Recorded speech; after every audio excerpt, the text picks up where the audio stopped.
NFL Week 18 came and went. It is the end of the regular season, and I will go over and recap the games that were in play for their divisions. So, first up, the NFC South Panthers plus 2.5 at the Buccaneers. I won this bet, although I expected the Panthers to win outright. I'm not surprised at the outcome, but that half a point on that spread saved me. 14-16, Bucks win. Unfortunately, they do lose the division because the Falcons beat the Saints later on in that week or in that weekend. So this game, though, it was rainy weather, heavy rain to begin with. Then it kind of stopped at the start of the third quarter. And then toward the end of the game, it started raining again. So it was actually pretty entertaining from that perspective, just how the teams would be able to deal with the weather. Both kind of did pretty decently at it.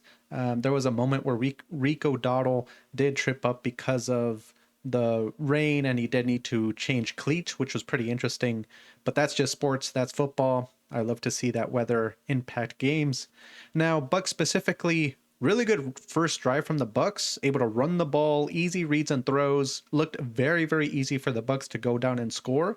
After that, it became a little bit more complicated from a scoring perspective and how they're able to treat this Panthers defense.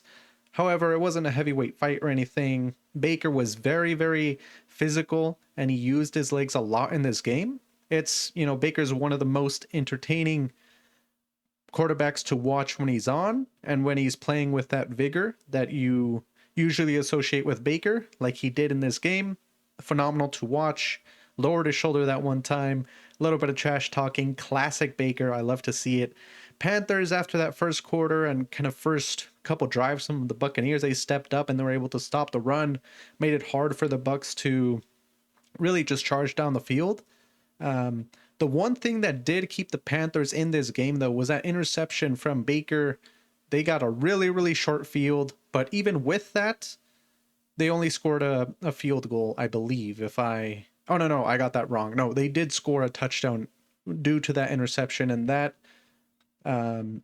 really made it a 2-point game. If they did not get that interception, I know there's like a lot of ifs here, but the Buccaneers could have easily won by more than a touchdown. So it was a lot more one-sided than the score suggests, but that was just because of this turnover.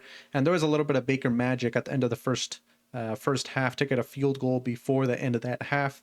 It was incredible to watch. Panthers really, really struggled on offense. And it's a little bit of worrisome, especially when you're going against this Rams team. Yes, the Panthers did beat this Rams team before, but the playoffs is different. Panthers are a little bit or a lot variable when it comes to their offense and what they're able to do. The Buccaneers overall had a great offensive game plan to combat the Panthers defense. The play calls looked like they were there just at the right times. Baker doing Baker things and playmaking. The Bucks overall in this game won the time of possession, total yards. Panthers only had 19 rush yards, and the Panthers had 3 turnovers. So that really decided the game there. Bucks stepped up to stop the run, and the rest is history. However, the Panthers are in the playoffs, so they'll go against the Rams. It's a pretty one-sided matchup, it seems like. They do, of course, have a chance, wild card weekend, wild things happen, to beat the Rams once again, but I am not counting on it. The Buccaneers on the other side, unfortunate, but they are now in off-season mode, and we'll see what they do with head coach and things like that. All right, next one, and this one was for the NFC West. Great division this year. Seahawks, I took the Seahawks minus 1.5 at the 49ers. Seahawks won 13-3, so it was a defensive game. However, when I chose my picks for this game, I was right. In the sense that if you stop CMC, you stop the 49ers. They were able to stop the run for the 49ers, stop the impact that CMC was able to have on the game, and that ultimately halted the 49ers offense in their tracks. And Darnold did have a clean game. As I said, if he does have a clean game, they should win pretty easily. They did. No turnovers from Darnold. Seahawks won. Purdy did get an interception, which is something I did mention, was that the Seahawks defense would be able to get a turnover from Purdy.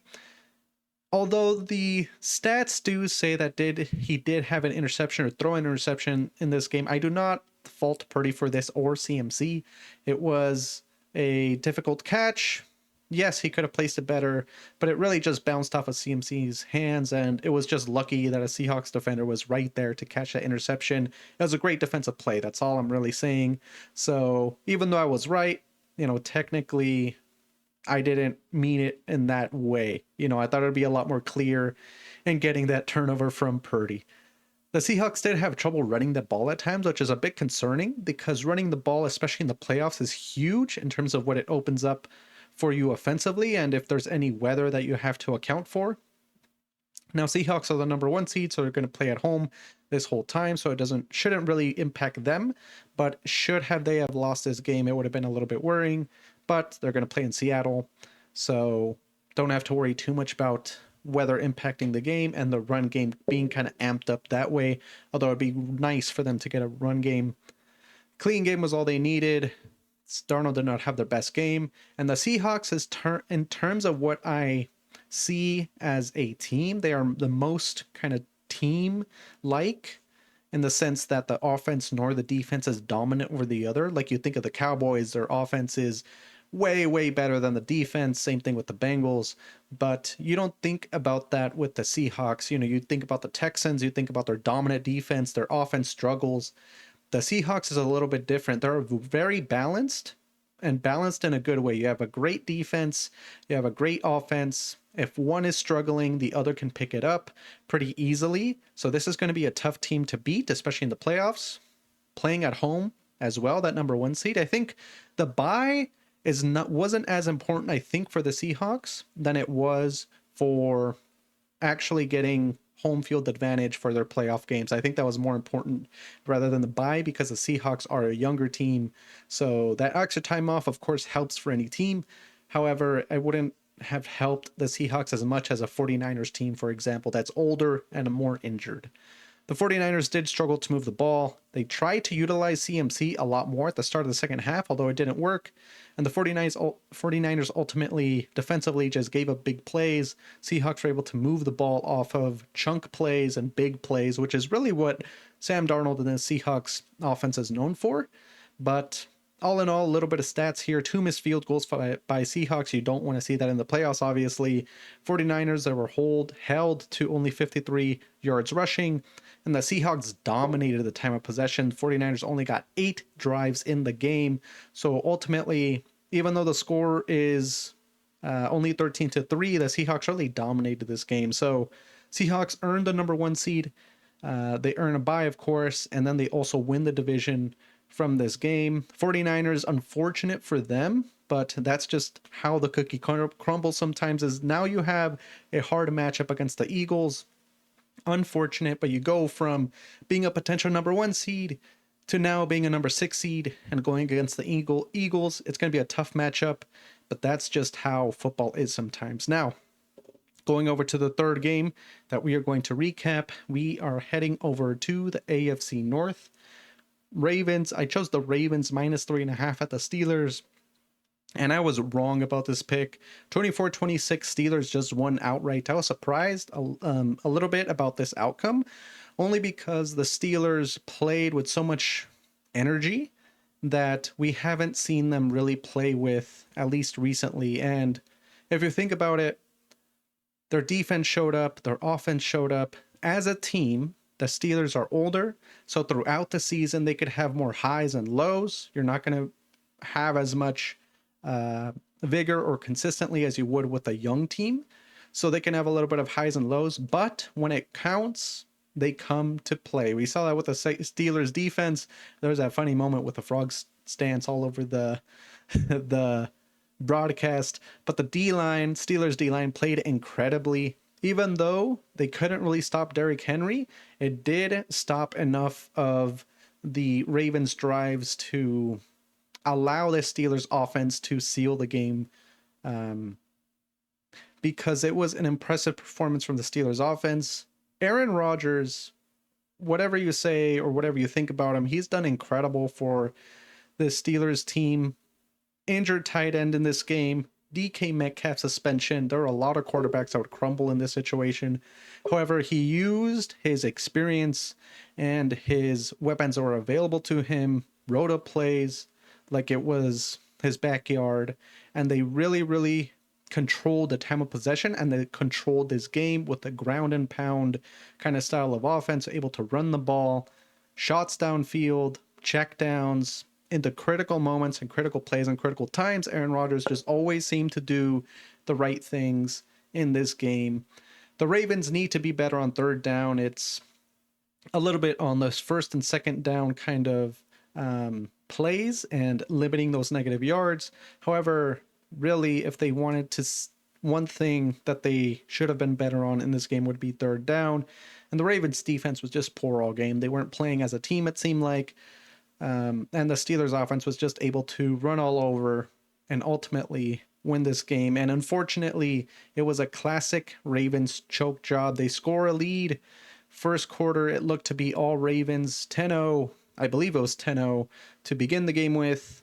But then after that, Steelers came back second quarter and on, and the rest is history. That is why the Ravens decided to part ways with Harbaugh and rebuild a different culture with a new head coach. We'll see who that new head coach is.